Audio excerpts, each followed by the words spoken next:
ministério aqui nessa terra, pregando, levando esta graça, esse amor a todas as pessoas que tinham contato com ele. Jesus dá uma orientação aos discípulos, não de algo, não como um chefe que fala, olha, faça o que eu digo e não faça o que eu faço. Mas Jesus passou a sua vida aqui nessa terra pregando, evangelizando, levando as boas novas de salvação a tantas pessoas, e ao subir ao céu, Jesus dá a orientação aos discípulos para que eles façam a mesma coisa. Para que eles continuem esse legado que foi iniciado pelo Senhor Jesus Cristo aqui na terra. Para que eles continuem levando as boas novas do Evangelho, as boas novas de salvação a todas as pessoas. E Jesus, ele é o principal modelo de evangelismo, além dele ser o assunto do evangelismo. Quando nós proclamamos a palavra a alguém, nós evangelizamos a alguém, Jesus é o assunto desse evangelismo, mas ele também é um modelo maravilhoso de evangelista. Jesus é alguém que viveu na prática o seu ministério, fazendo curas, realizando ações, realizando libertações, para que nós aprendêssemos dele, como ele mesmo fala, olha, aprendam de mim, que sou manso e humilde de coração.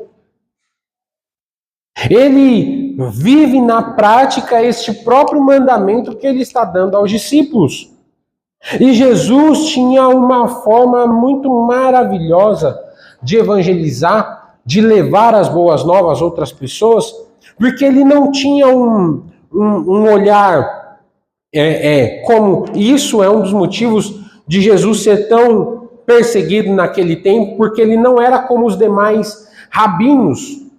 Porque os rabinos daquela época tinham o costume de convencer as outras pessoas, tinham o costume de apresentar as argumentações às outras pessoas, e quando aquelas pessoas acreditavam no que eles estavam dizendo, elas passavam a viver debaixo da autoridade daquele rabino. E eles não desgrudavam daquele rabino por nada. Mas o interessante é que Jesus, mesmo tendo os 12 que caminhavam mais próximo com ele, Jesus aqui, ao levar como nós cantamos, levar esta cura, essa libertação a outras pessoas, ele tinha o que nós chamamos de padrão multiplicador. Onde ele realizava a transformação na vida de alguém e ele não removia esta pessoa dos seus ciclos. Pelo contrário, Jesus muitas vezes falava, olha, você vai e conte às outras pessoas o que aconteceu com você.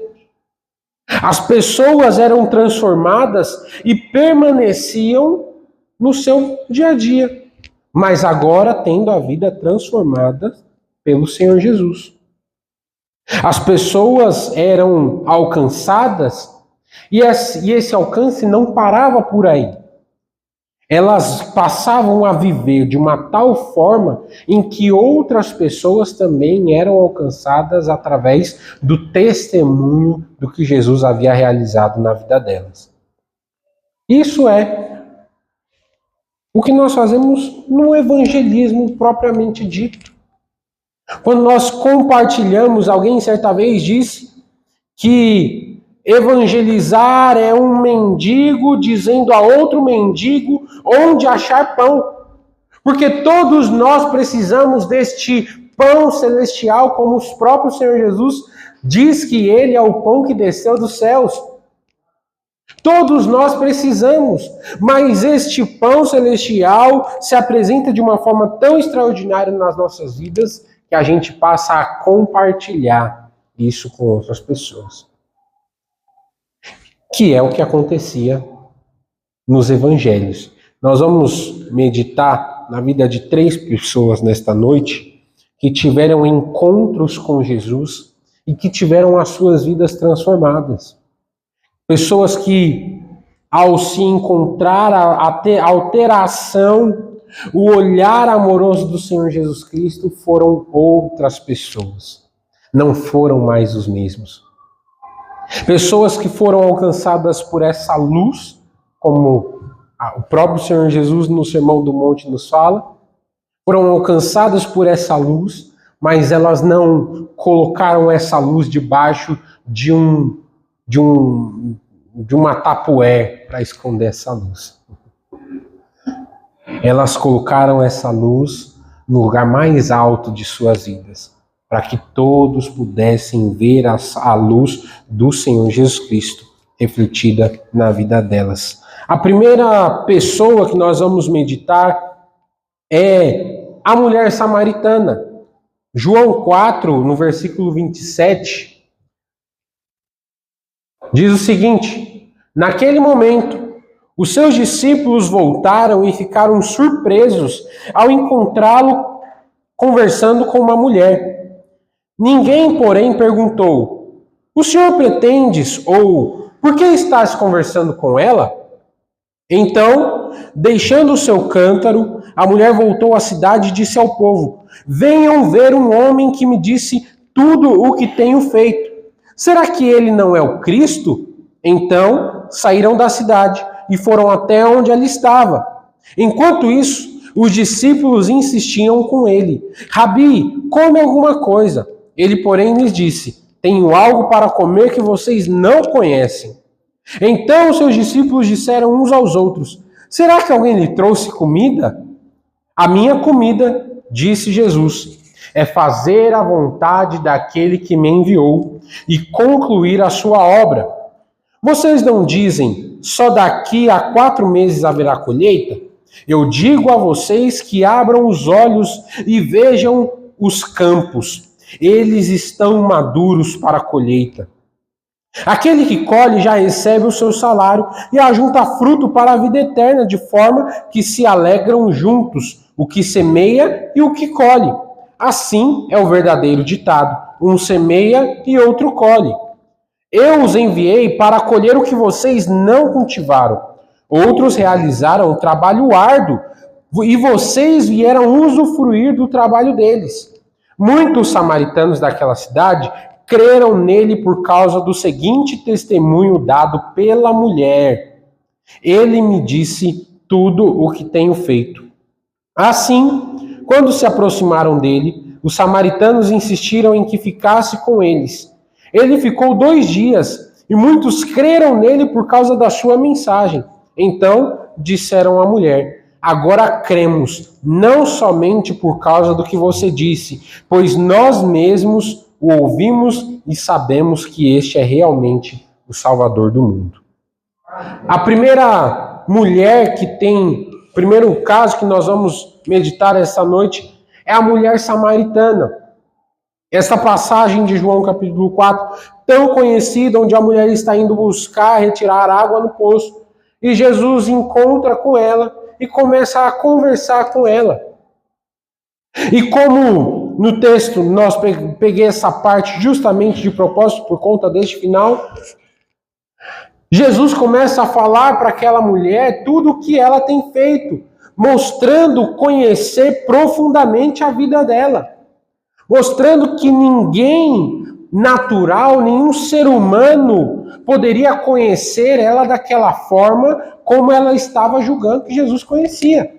E tudo que Jesus falava, ela: olha, realmente isso é verdade. Olha, realmente eu tenho realmente esta sede que por mais maridos, por mais coisas que eu procure saciar esta sede, eu não consigo saciar. E Jesus fala para ela: olha, eu tenho uma água. Eu sou a água da vida. E que se você beber, jamais você sentirá sede novamente.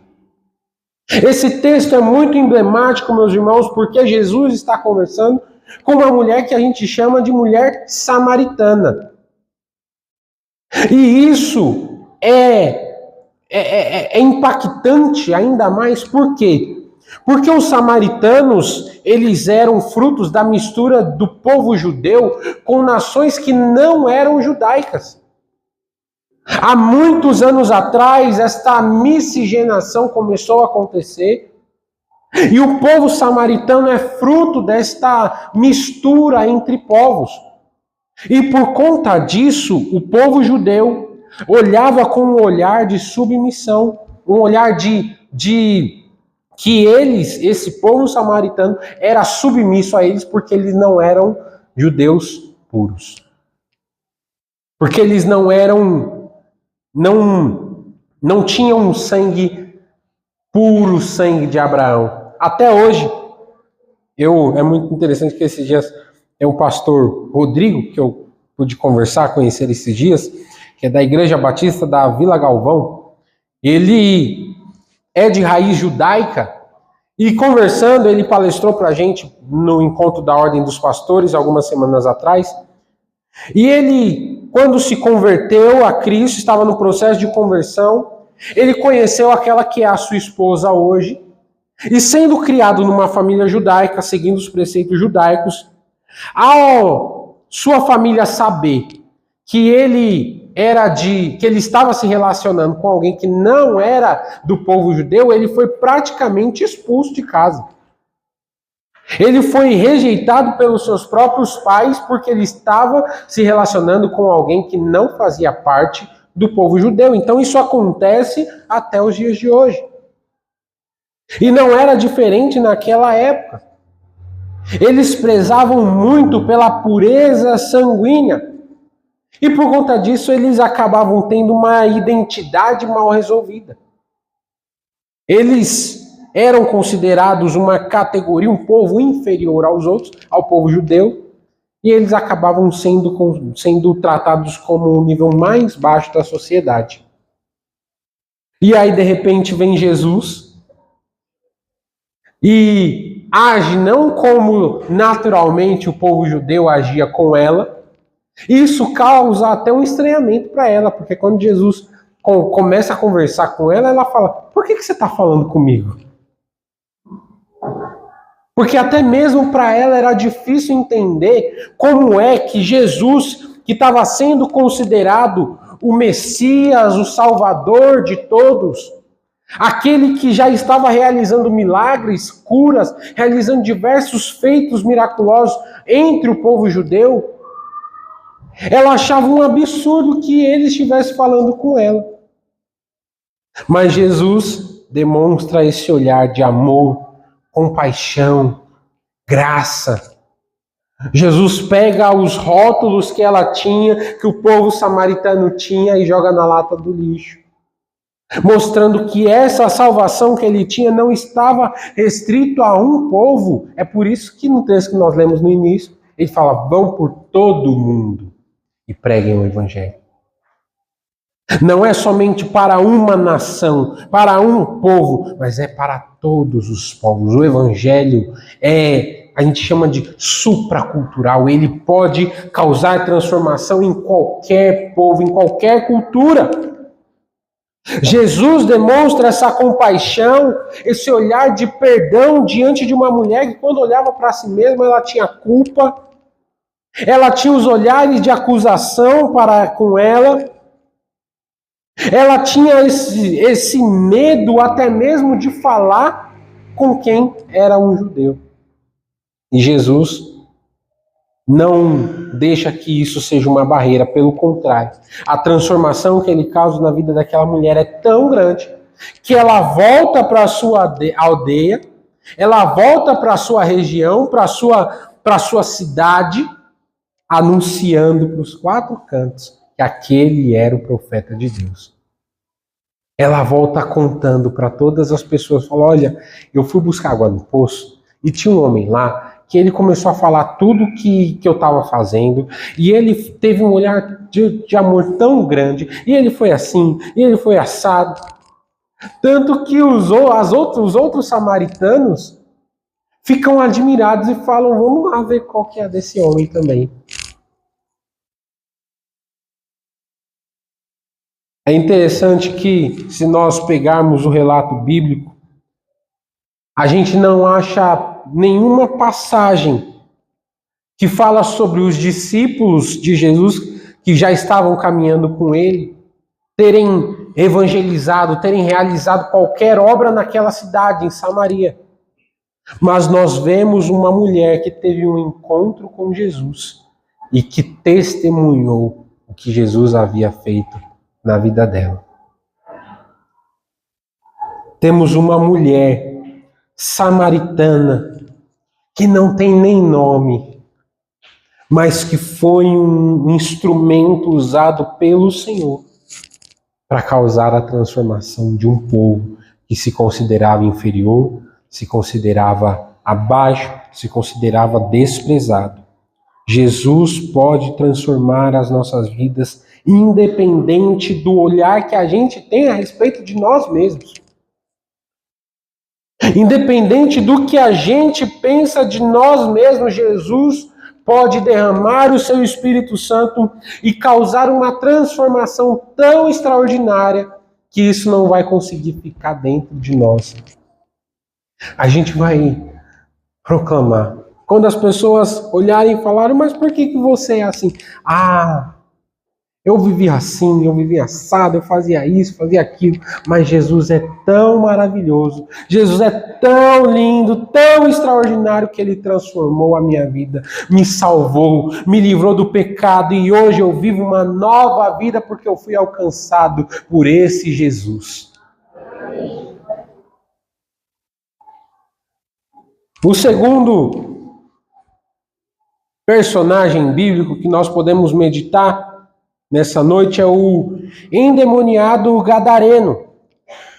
Marcos 5:18.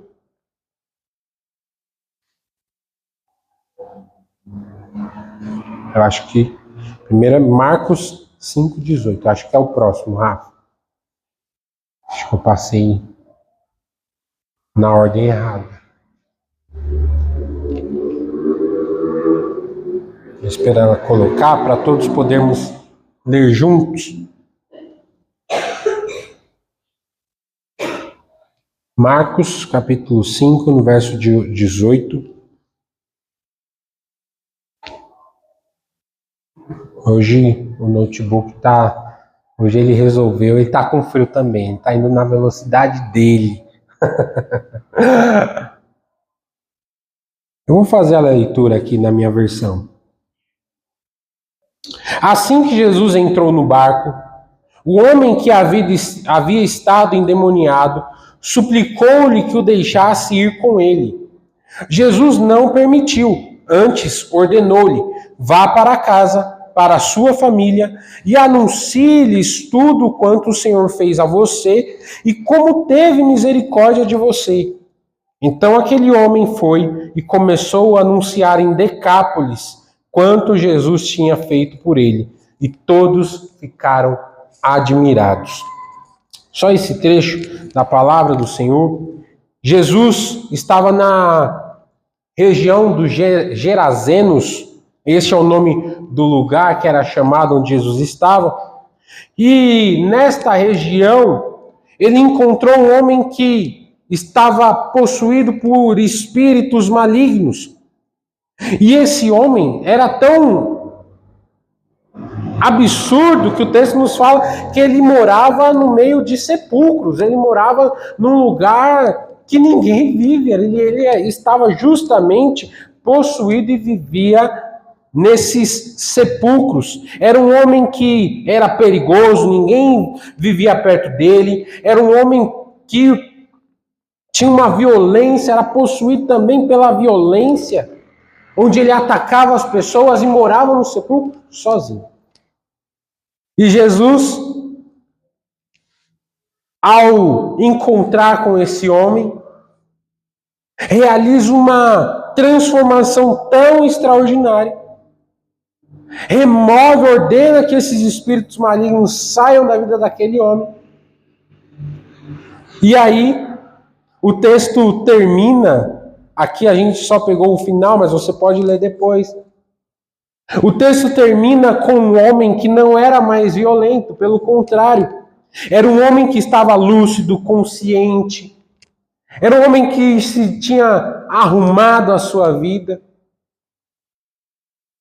Era um homem que queria ir com Jesus por conta da transformação que Jesus havia realizado na vida dele. Mas Jesus, como eu falei no início, ele falou: não, você não vai vir comigo.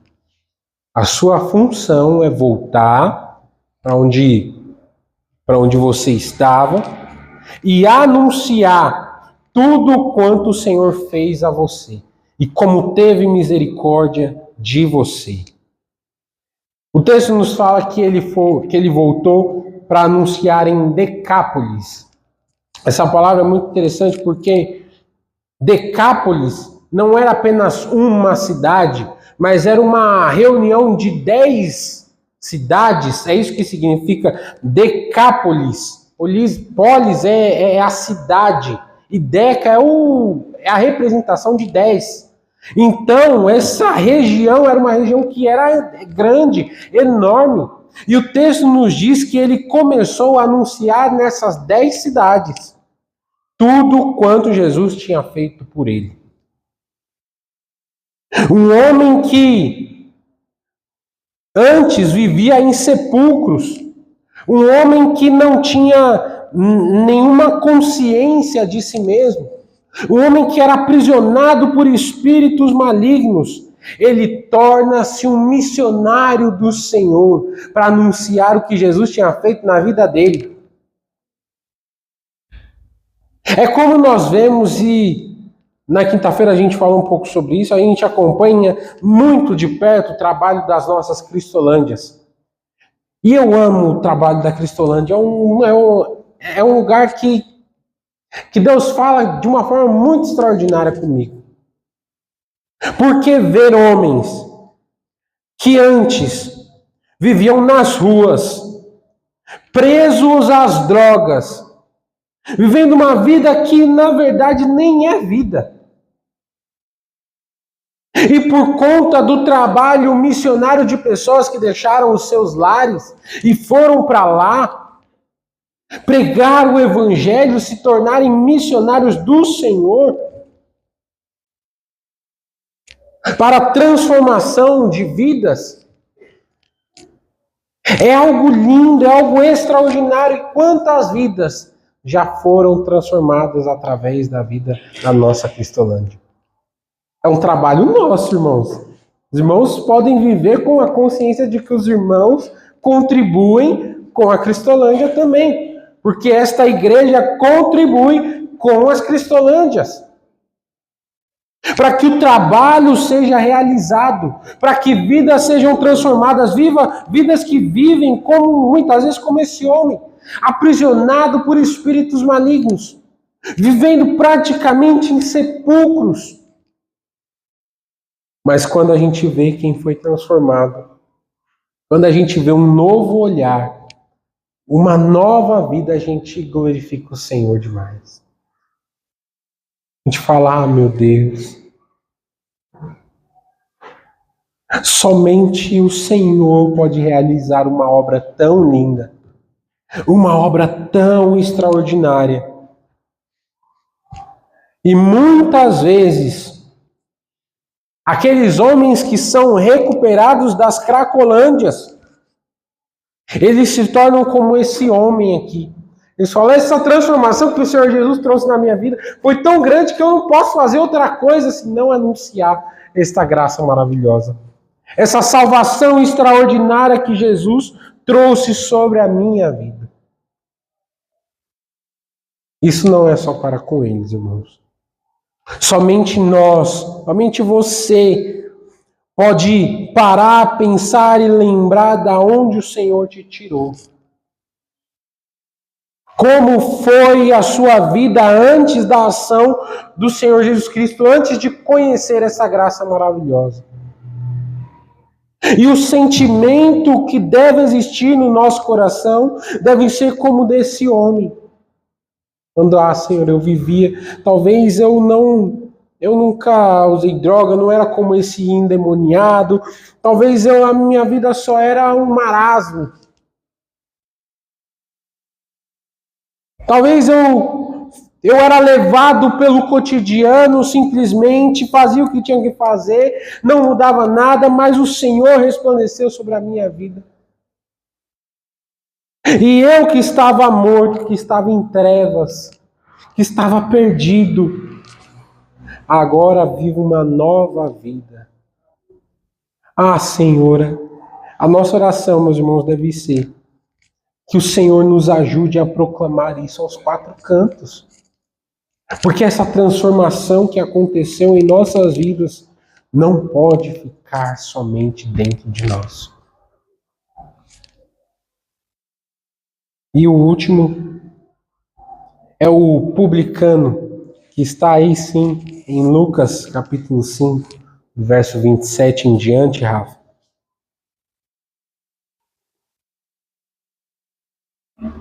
Vou pedir para isso. Depois disso, Jesus saiu e viu um publicano chamado Levi, sentado na coletoria. Ele lhe disse: siga-me. Levi se levantou, deixou tudo e o seguiu. Então, Levi ofereceu a Jesus um grande banquete em sua casa. Uma grande multidão de publicanos e outras pessoas comiam com eles. Contudo, os fariseus e aqueles mestres da lei, que eram da mesma facção, reclamaram aos discípulos de Jesus: por que vocês comem e bebem com publicanos e pecadores? Jesus lhes disse: não são os que têm saúde que precisam de médico, mas sim os doentes. Eu não vim chamar justos, mas pecadores ao arrependimento. Esse publicano é alcançado por Jesus nesse texto, onde Jesus chama para que ele siga e ele se torna um discípulo de Jesus.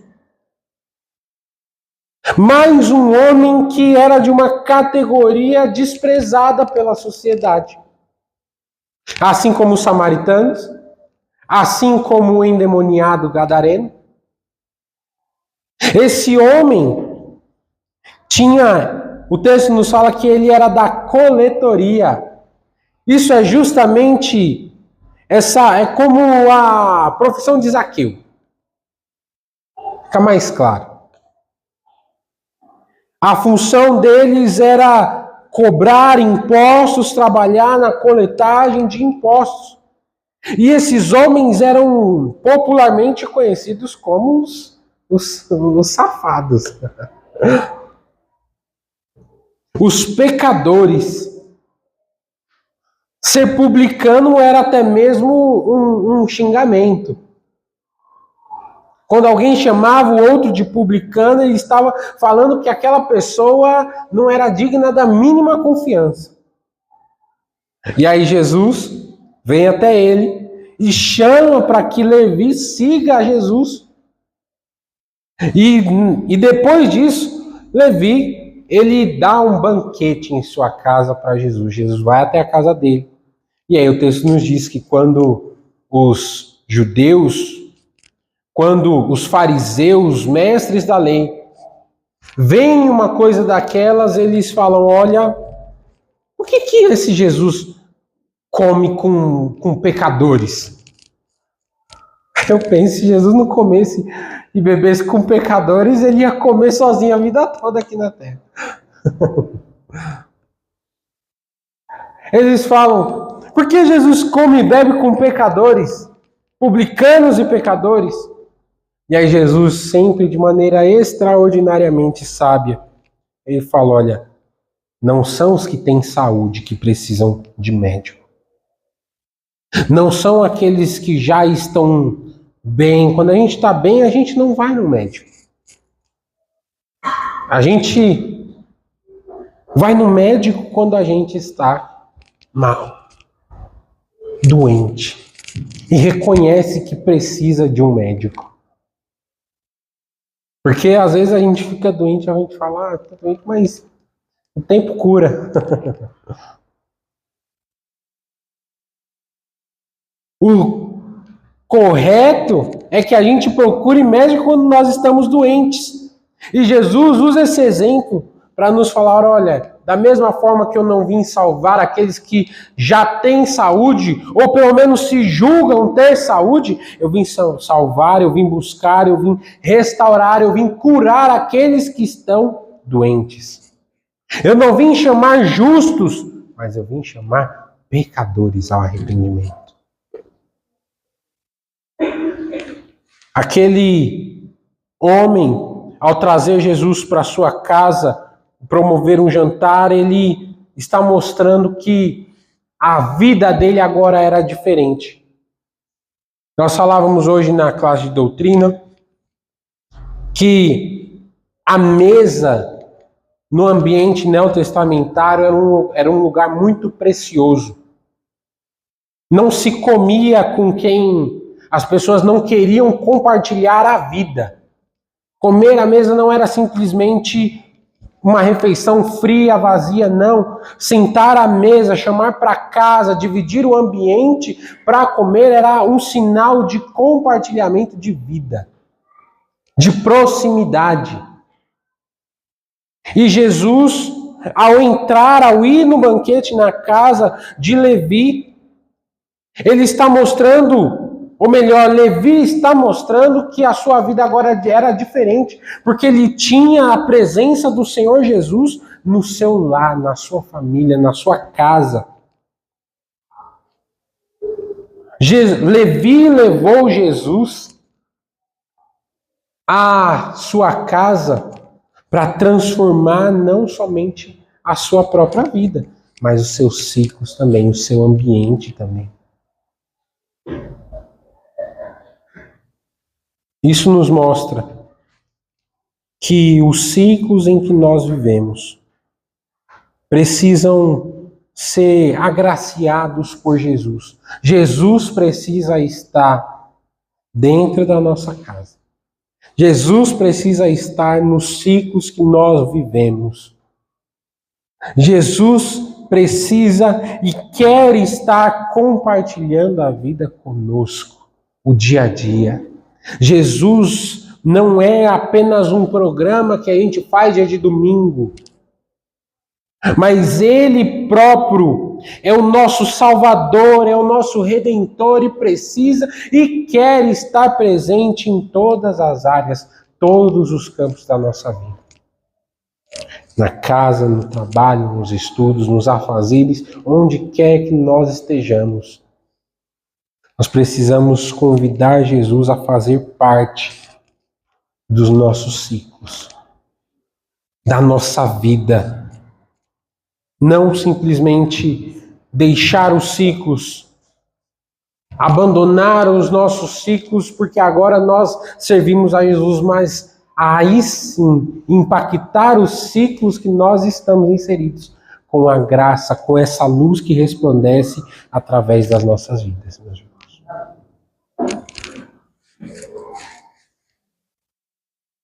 Que nós possamos levar a graça, o Evangelho do Senhor Jesus Cristo, como alguém que foi alcançado, como essas pessoas, independente do nosso histórico, da nossa vida passada, fomos alcançados pela graça e pelo amor de Cristo, e agora temos a responsabilidade de levar o Senhor Jesus Cristo a todos os nossos ambientes. Temos a responsabilidade de fazer resplandecer esta luz através das nossas vidas. Que nós possamos e que o Senhor nos abençoe para que Ele possa usar as nossas vidas.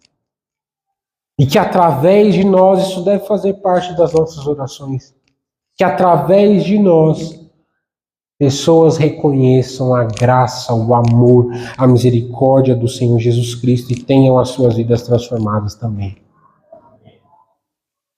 Certamente alguém um dia demonstrou esta graça para nós.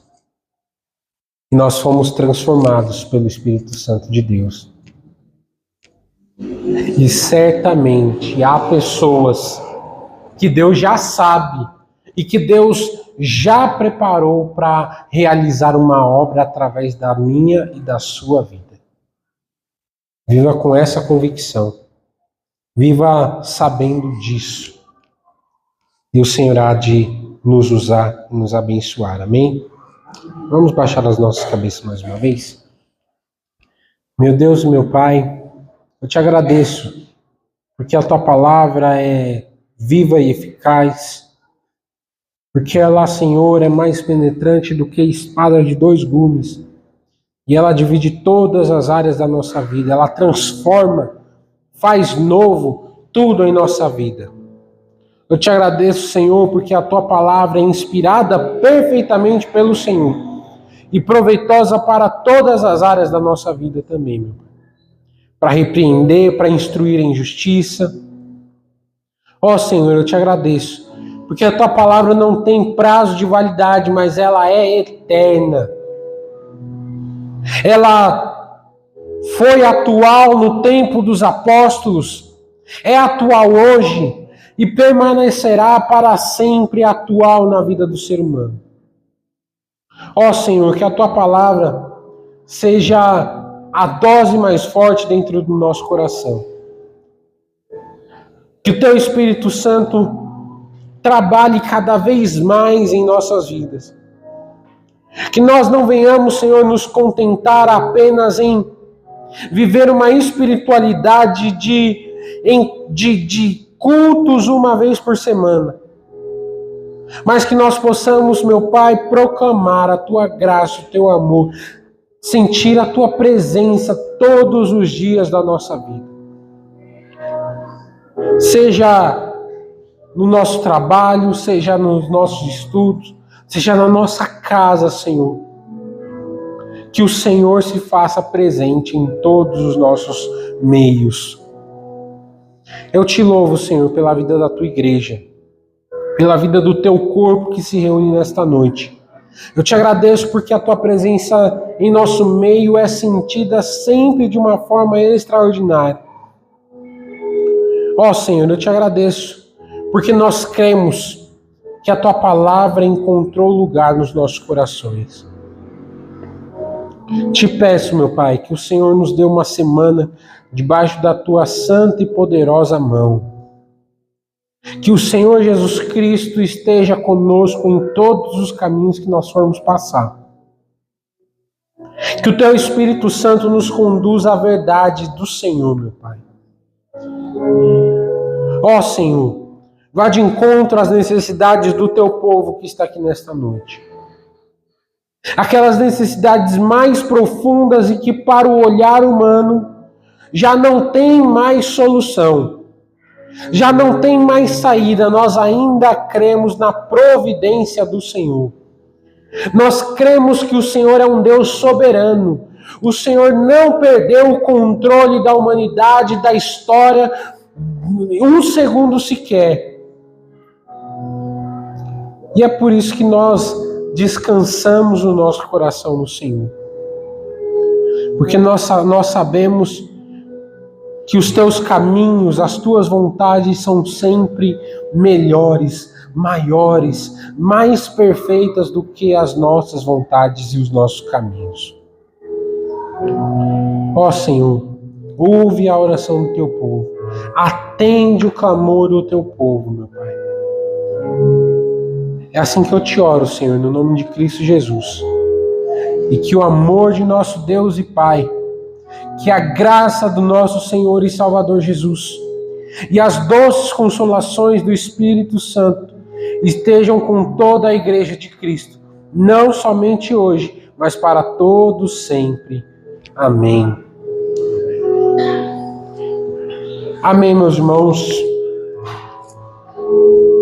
Vamos encerrar o nosso culto com uma oração silenciosa, só lembrando que amanhã tem ensaio do coral, quinta-feira, ou melhor, quarta-feira, reunião para falarmos da festa do milho, quinta-feira, culto de doutrina, sexta-feira os meninos vão viajar, então os irmãos estejam orando com uma oração silenciosa, estamos despedidos nessa noite.